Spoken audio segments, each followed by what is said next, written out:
नमस्कार देवियों और सज्जनों, व्यालोक वाणी में एक बार फिर से आप सभी का स्वागत है।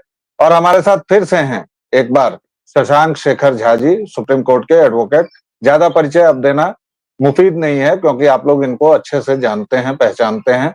इनको मैं बार बार इसलिए पकड़ लाता हूं क्योंकि इस बीच देश में जुडिशियल एक्टिविज्म बहुत बढ़ा हुआ है और कहने को हमारे देश में 5 करोड़ मुकदमे लंबित हैं।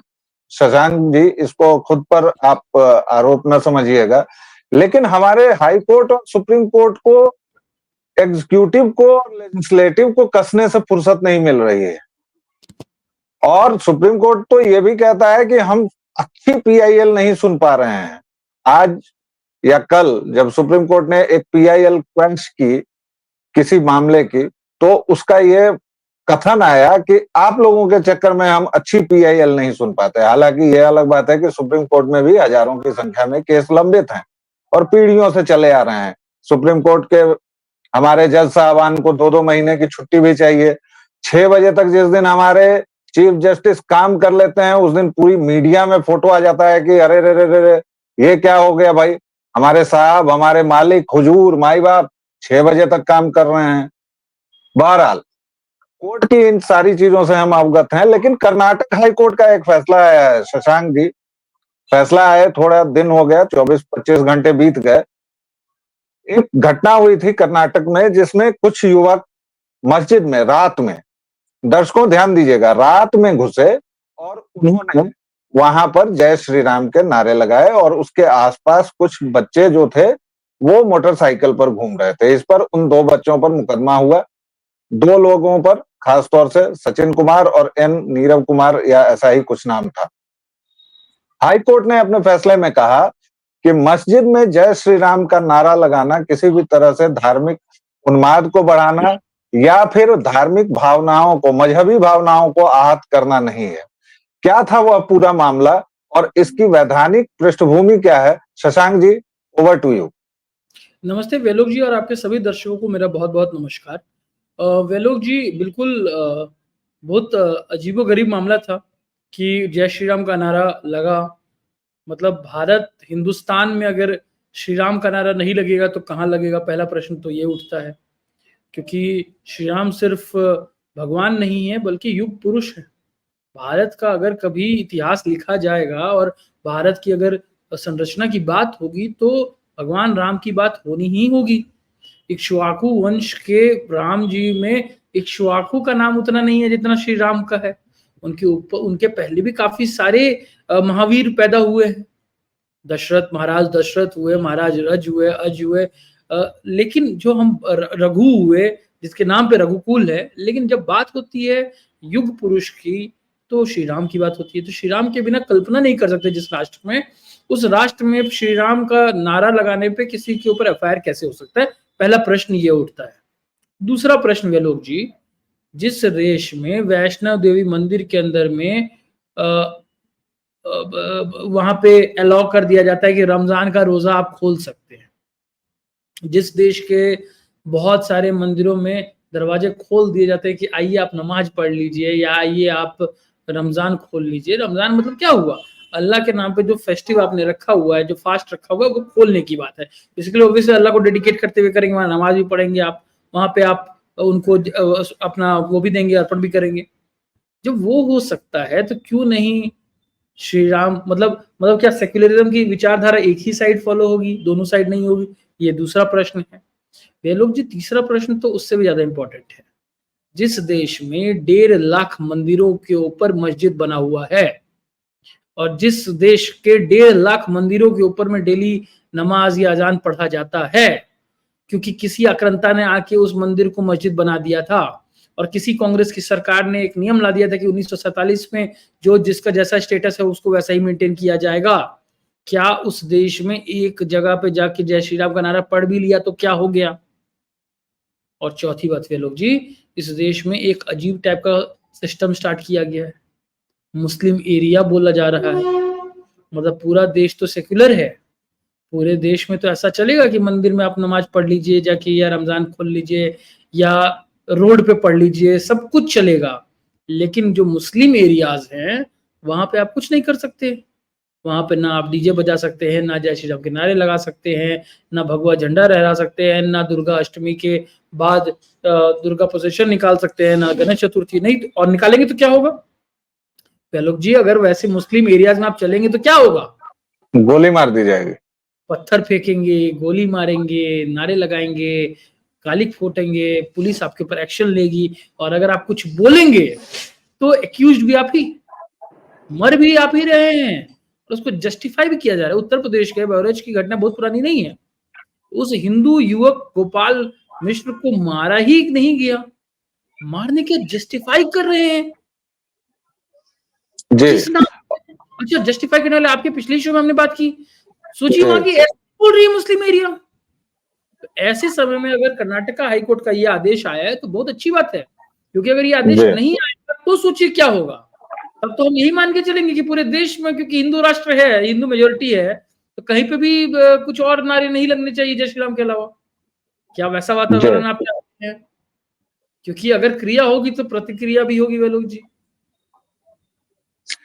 एक और सवाल पर बाद में आएंगे, लेकिन आपने जो बात कही, 1.5 लाख मंदिरों की बात कही, जो नमाजों की बात कही, और कई मंदिर तो ऐसे हैं, कई सो कॉल्ड मस्जिद तो ऐसे हैं जो ऐसी तामीर की गई है हड़बड़ी में कि वो किसी अंधे को भी अगर टटोल के दिखवा दिया जाए, क्योंकि मंदिरों की जो दीवार होती है, विग्रह होते हैं, वो साफ अलग होती है और मस्जिद सीधी सपाट एक संरचना होती है।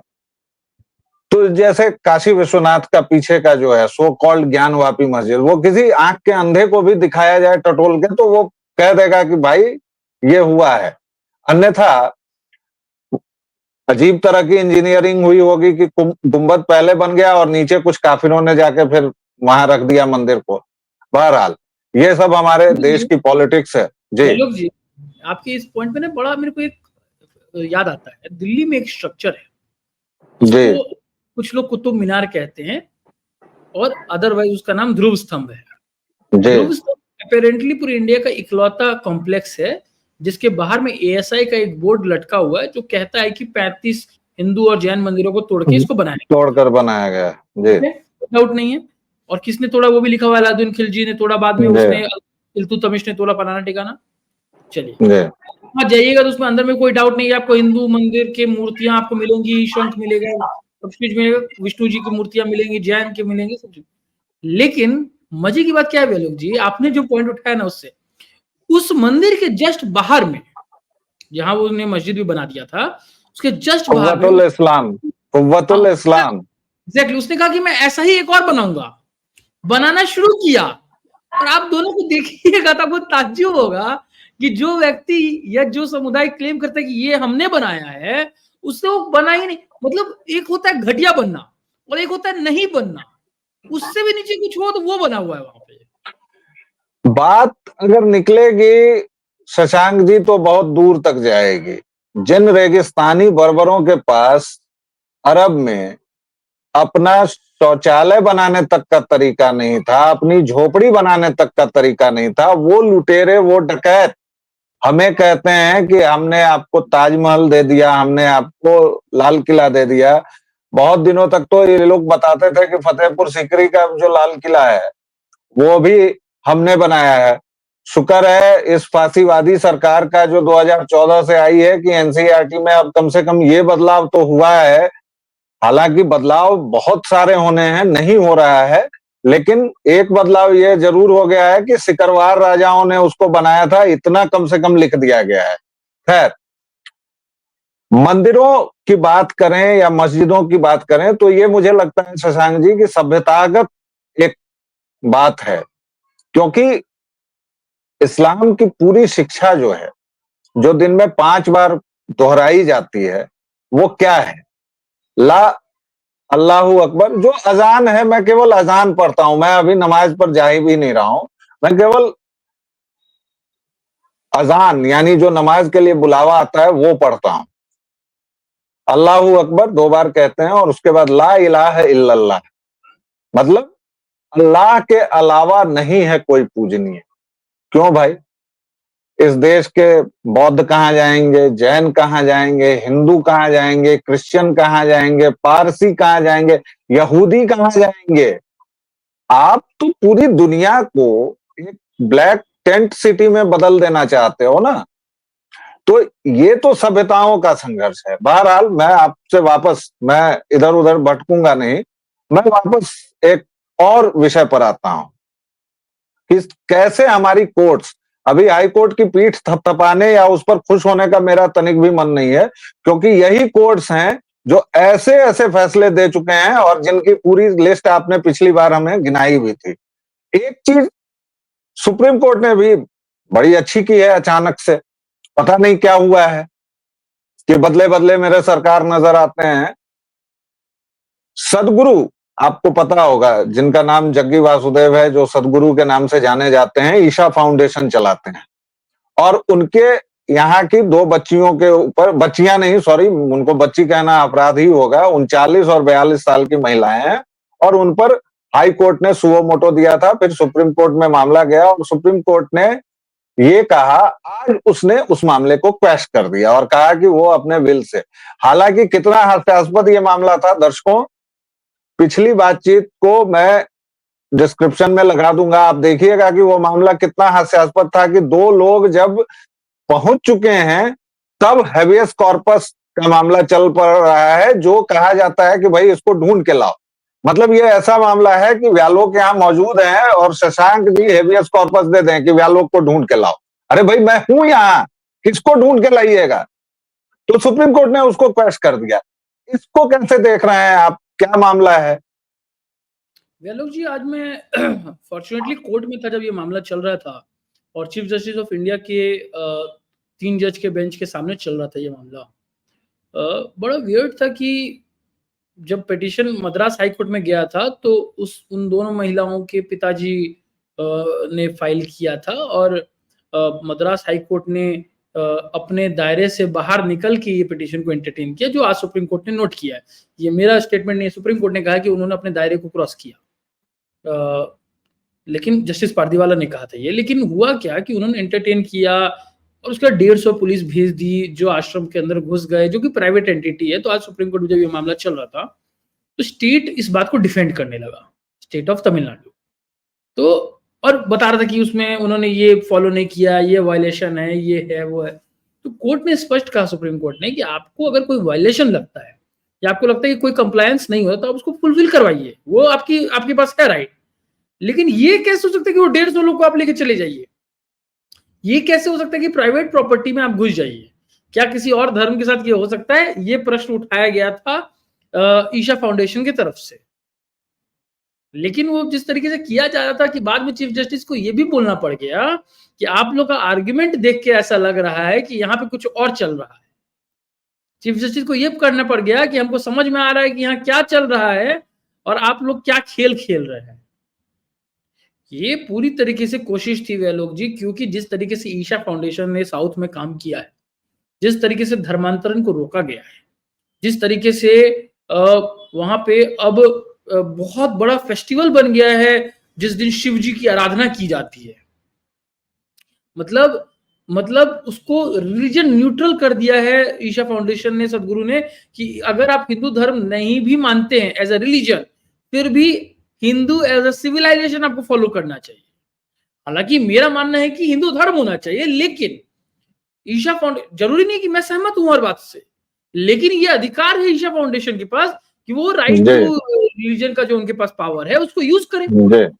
यही कार्य तमिलनाडु की पुलिस किसी मदरसे के लिए कर सकती थी, किसी मस्जिद में कर सकती थी, किसी चर्च में कर सकती थी, कॉन्वेंट में कर सकती थी, नहीं करेगी, कर भी नहीं सकती है। तो यही बात आज ईशा फाउंडेशन के वकील ने सुप्रीम कोर्ट में कहा कि हमारे लाखों फॉलोअर्स हैं जो हमारी पद्धति को फॉलो करते हैं, सनातनी है। जो तरीका हमारे खिलाफ अख्तियार किया गया है वो अंडरमाइन करने की कोशिश है हमारे पूरे प्रोसेस को।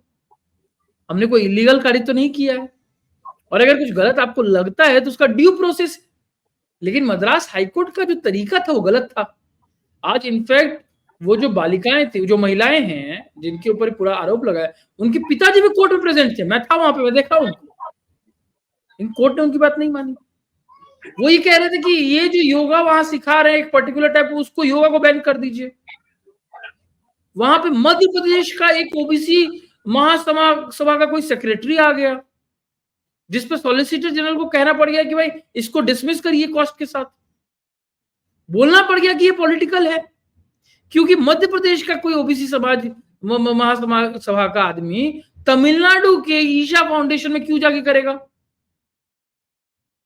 और जिस तरीके से पुलिस ने तत्परता दिखाई, इसका जवाब मेरे पास है, मैं दूंगा बाद में, आप पहले अपनी बात कर लें। तमिलनाडु में शराब पी के लोग मर जाते हैं, तमिलनाडु पुलिस कुछ नहीं करती।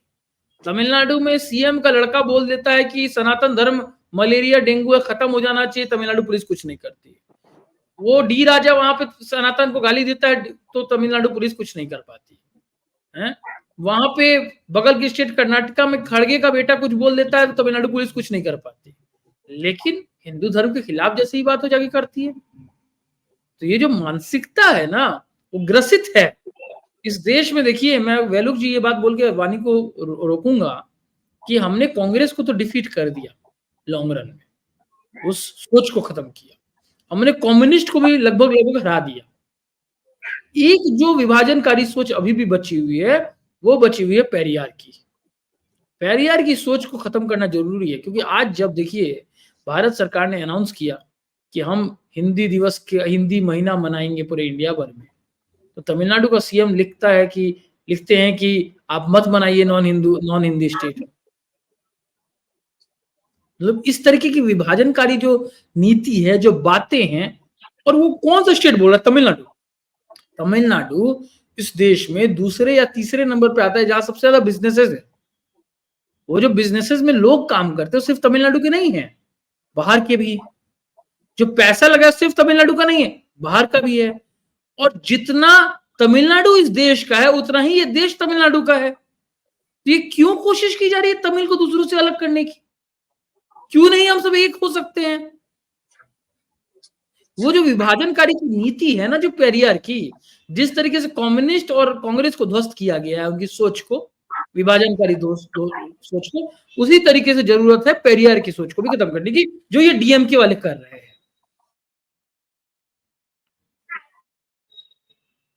म्यूट है आपका। आप जिस रामास्वामी की बात कर रहे हैं, मैं ये कहूंगा कि जैसे जैसे परिचय बढ़ेगा, हमारे यहाँ वर्शिपिंग फॉल्स गॉड्स की एक लंबी परंपरा है।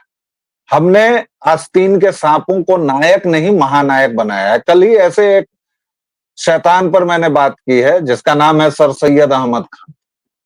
जो व्यक्ति 1857 के विद्रोह को हरामजदगी बताता है, और ये मैं नहीं कह रहा हूं, उसका लिखा हुआ है, उसको हमने न जाने क्या क्या बना दिया। जो स्त्री शिक्षा का विरोधी था, वो सबसे बड़ा प्रगतिशील हो गया, क्योंकि वो अंग्रेजों के तलवे चाटता था, इसलिए उसे सर की उपाधि मिल गई।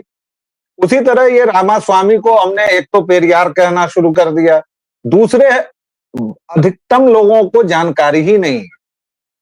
तो जैसे जैसे पता चलेगा कुहरा छटेगा सर, और बिल्कुल छटेगा। वैलोक जी, हालांकि मैं तो मानता हूं कि अच्छा है कि पेरियार के साथ राम जी का नाम नहीं जुड़ा है। मैं तो धन्य हूं।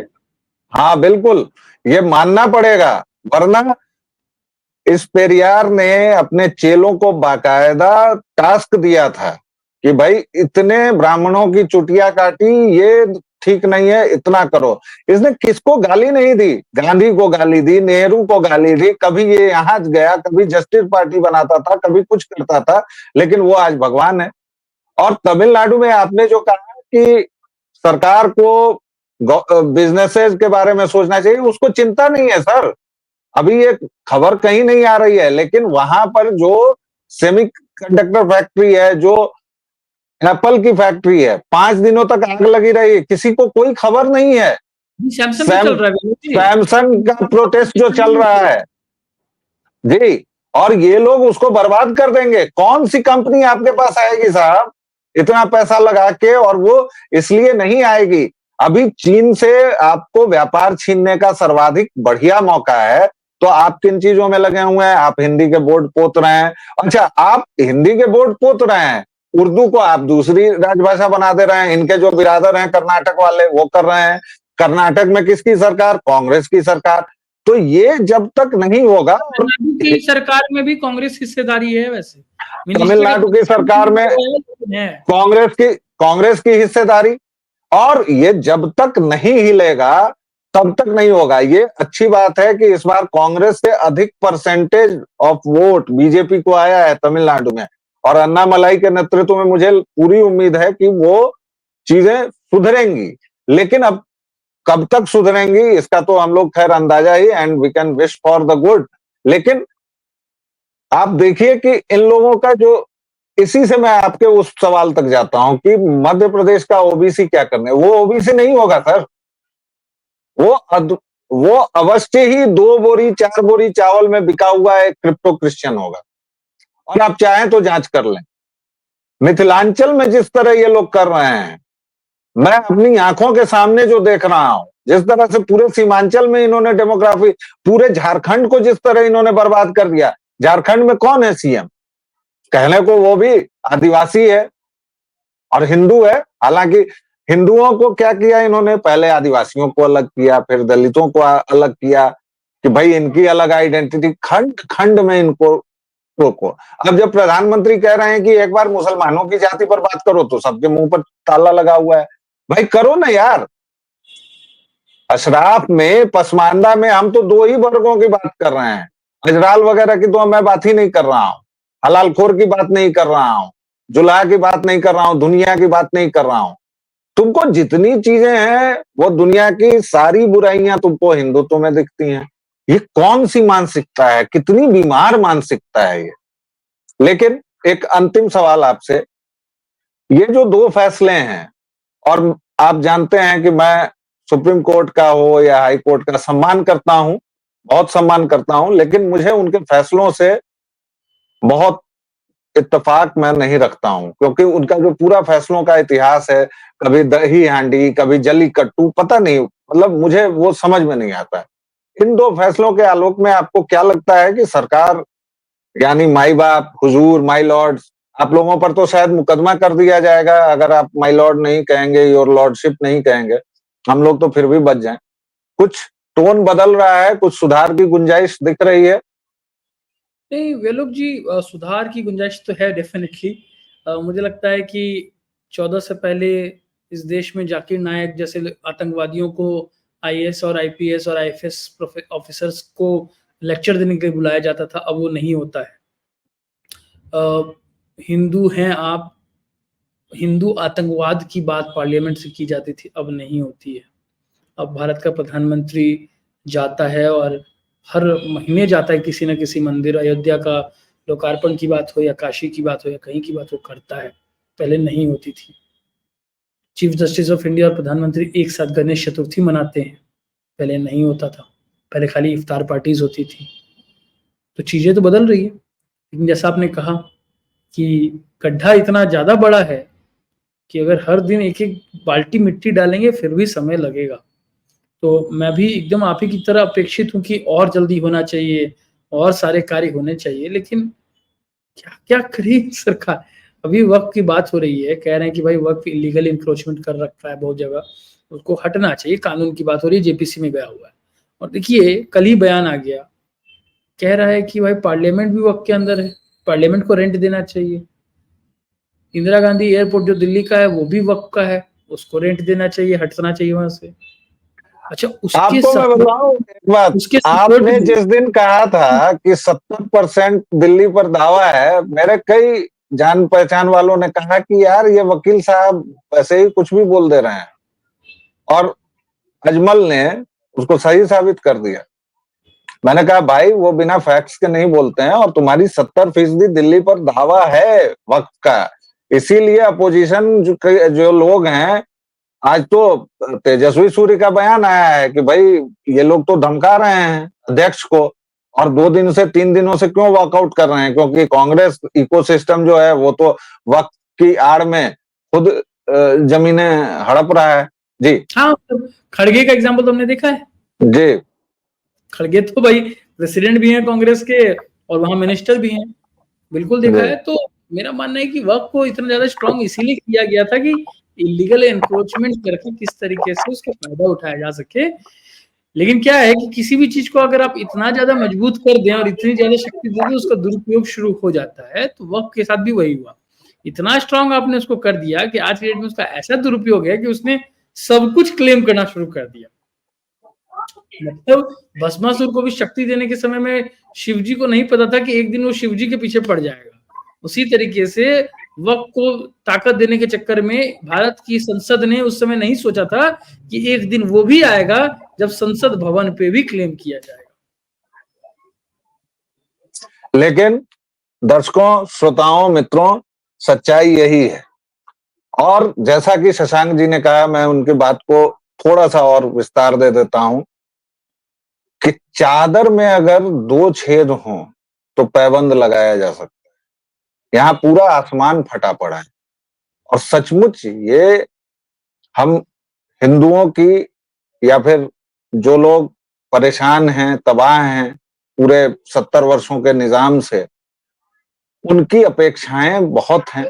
लेकिन सरकारी तंत्र एक अपने रवैये से काम करता है। उसमें भी आप देखिए कि कभी न्यायपालिका का रोड़ा आता है, कभी आपके यहाँ के जो नौकरशाह हैं उनकी ट्रेनिंग माशाल्लाह क्या है कि हिंदू इलाका, मुस्लिम इलाका। हिंदू इलाका तो खैर गलती से कोई नहीं बोलता, मुस्लिम इलाका बोलता है। ये एसपी बोल रही है बहराइच की, सिटी एसपी। और ये हर एक अधिकारी बोलता है, नहीं बोलता है तो सोचता जरूर है।